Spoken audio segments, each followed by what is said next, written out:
Andito po ako sa Malolos, Bulacan para i-picture po ang isa sa pinakasikat na simbahan dito sa Malolos.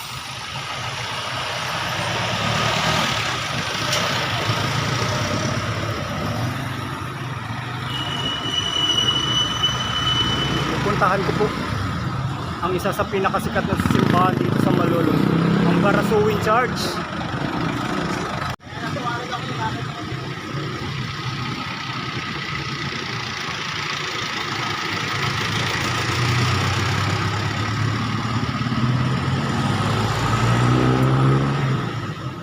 Okay, marami pang sasakyan na dumadaan. Ito na po ang Barasuin Church.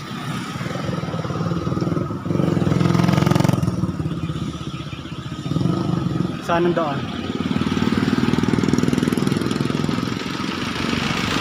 Marami sasakyan, oh. Ay, kapagod. Pagod hanapin itong simbahan na to.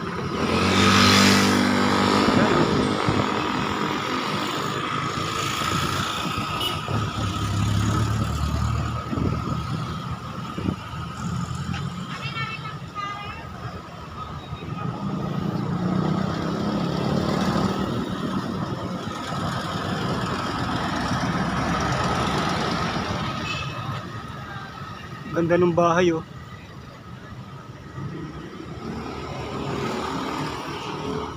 Pasok tayo sa loob. Sa makasaysayang simbahan.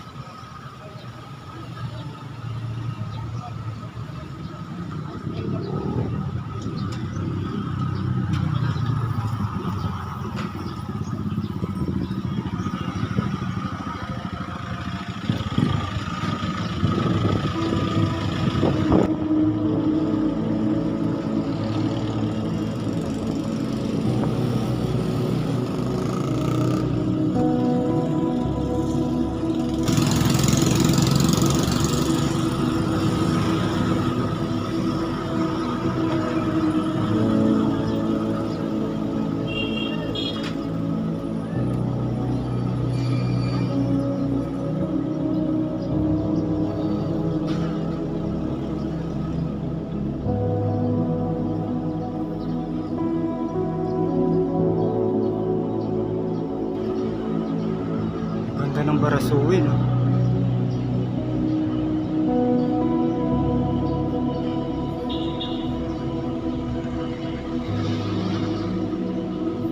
Dito muna tayo. Si Emilio Aguinaldo, ang unang pangulo ng Pilipinas.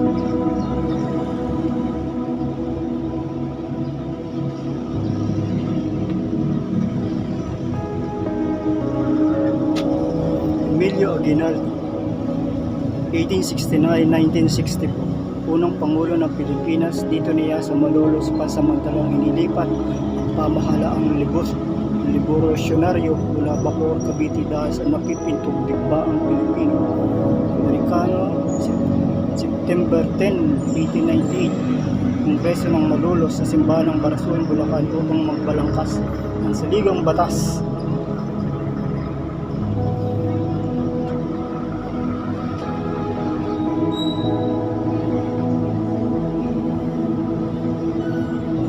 Nakaapak din sa makasaysayang simbahan ng Malolos. Biyak na bato. 14 Disyembre 1897.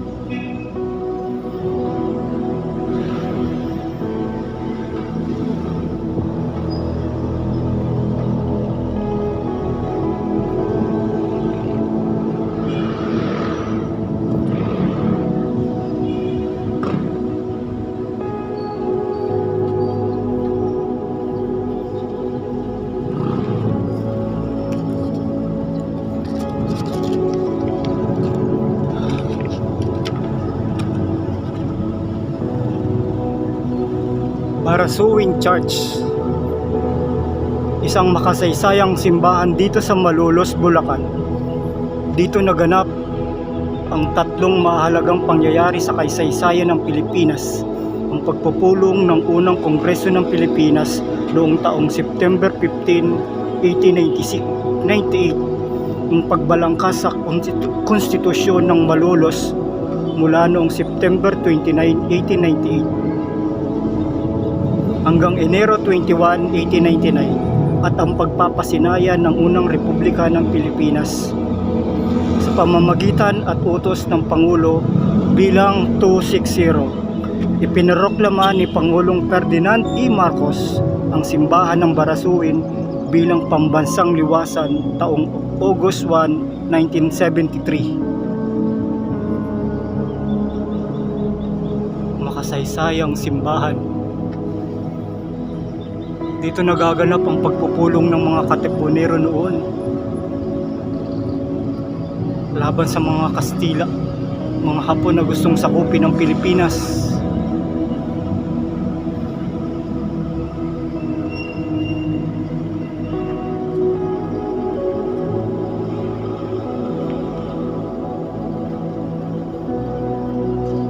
Father J. Heron de Regio Magpayo Construyo.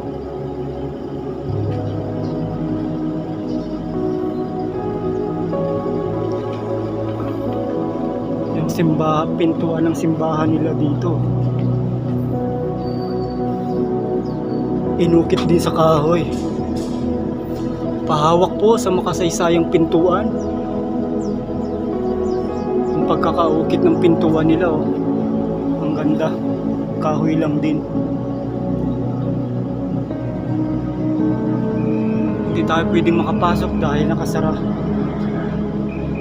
Araw ng Huwebes. Kahoy talaga siya. Ano kayang kahoy yun?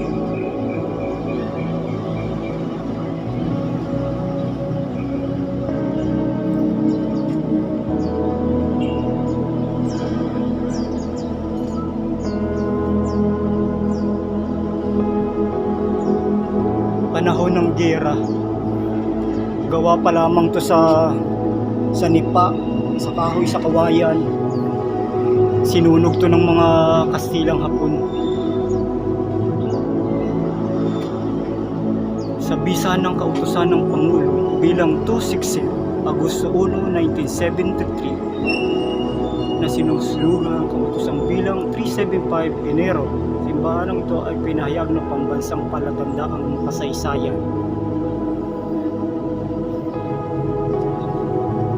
Alam nyo man nung unang panahon,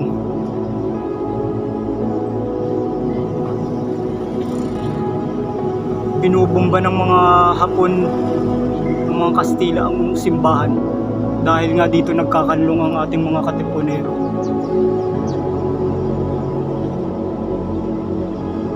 Simbahan ang unang binubomba noon, pero muli siyang itinayo. Napakaganda po ng simbahan natin.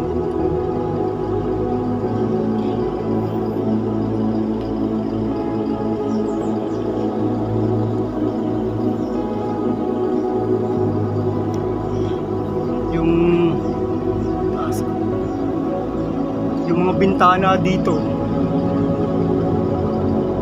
gawa pa rin sa sa ano nga bang tawag doon, Adorasyon Chapel, kaso sarado, hindi tayo makakapasok.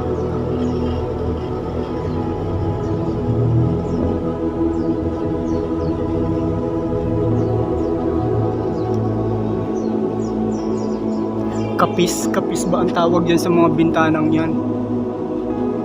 Kapis. Tanungin ko kung pwede pumasok. Pwede ko pumasok. Boss, pwede pang pumasok dyan? Video lang? Dito lang? Pwede? Ay, pwede daw. Simbahan ng Barasuin.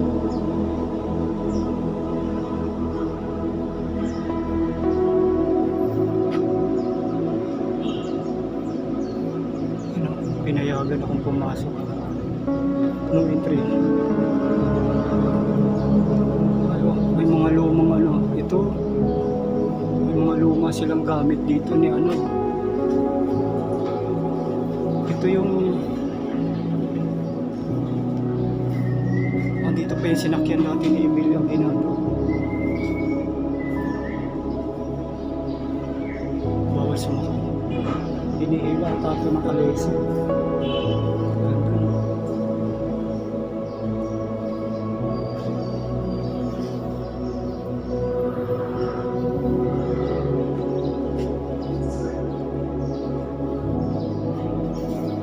Doon ba boss? Pwede pa? Thank you. Ganda. Walang sa taas.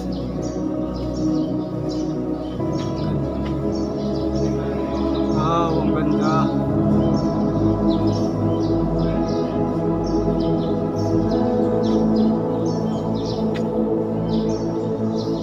Ganda ang kasaysayan ng Malolos.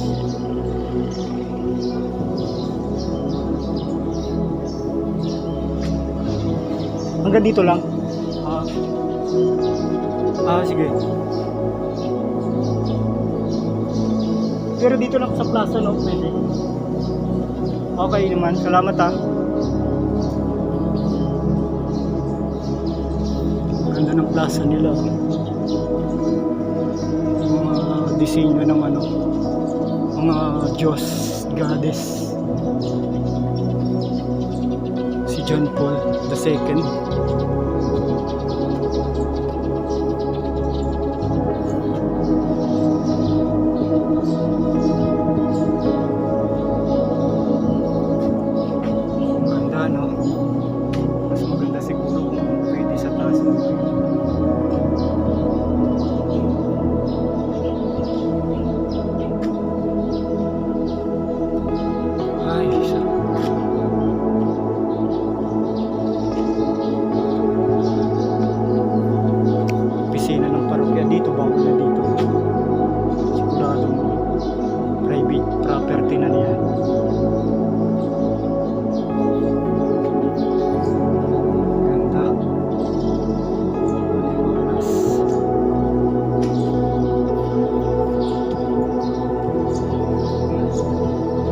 Flores de Mayo.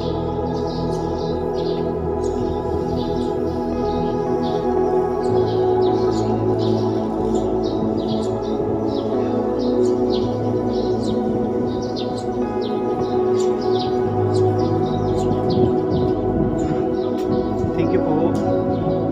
Pero pag open ng museum, sir, pwede naman mag-video sa sarado. Thank you po.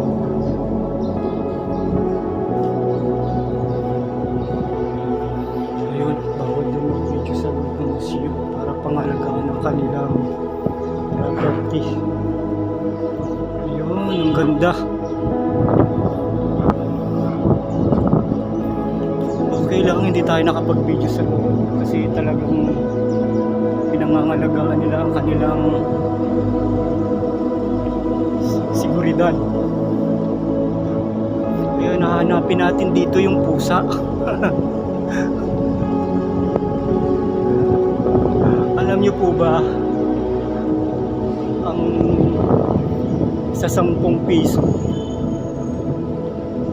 laging may pinahahanap yung pusa dito.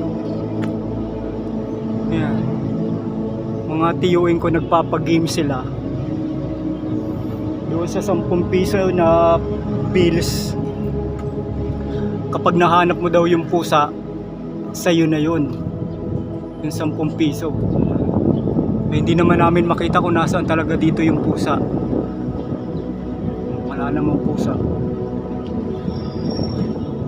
Nagpapagames ang tiyuin ko. Hindi namin mahanap-hanap yung piso. Yung pala, merong technique. Yung papel na yung 10 piso na papel, tinutupi-tupi lang yun. Ginaganyan-ganyan. Sample, kung nga rito yung 10. Tinutupi-tupi siya yung ganyan, tapos dun sa may lilitaw ang image ng pusa kapag tinupi-tupi mo yung 10 piso. Naghahanapan kami lagi nun ni Pinsan Gigi.